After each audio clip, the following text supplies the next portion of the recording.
Good day mga ka-all pet matters.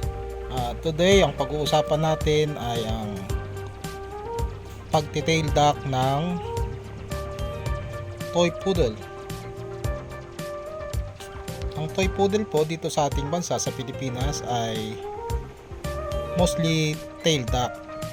Ibig sabihin, putol po ang buntot. Kasi pag nakakita tayo ng toy poodle na mahaba ang buntot, ang naisip natin ay mixed breed yun.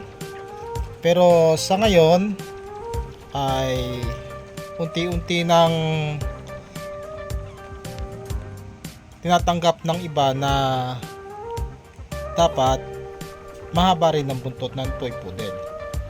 Pero sa ngayon kasi ay traditionally tail duck po ang toy poodle sa Pilipinas. Ano po?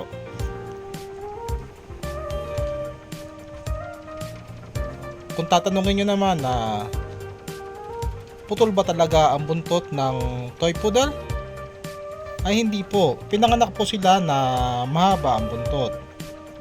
Usually pinuputol po ang buntot ng toy poodle pag 2 to 3 days ang age nila.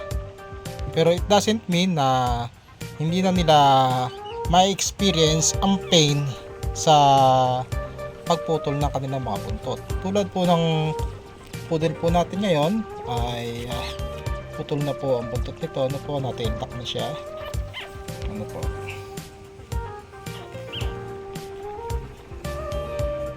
Ayan, tail duck na siya. Pag very young age po kasi ay hindi po masyadong nasasaktan ng ating mga toy poodle. Wala masyadong complications. Mas mabilis po silang gumaling.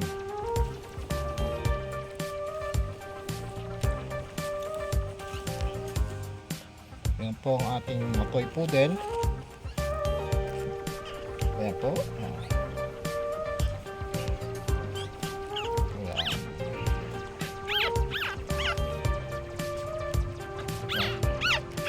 3 days old po nang na-tail duck natin ang toy poodle natin, and kahapon po yun, ngayon ay 4 day old na po siya.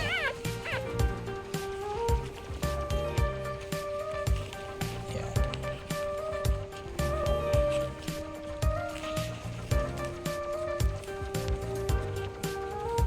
Yan po, toy poodle natin. Pakita po natin yung tsura ng buntot na naputol. Yan po. Yan po. Kahapon lang po yan na naputol. Yan po ang buntot nila. Yan.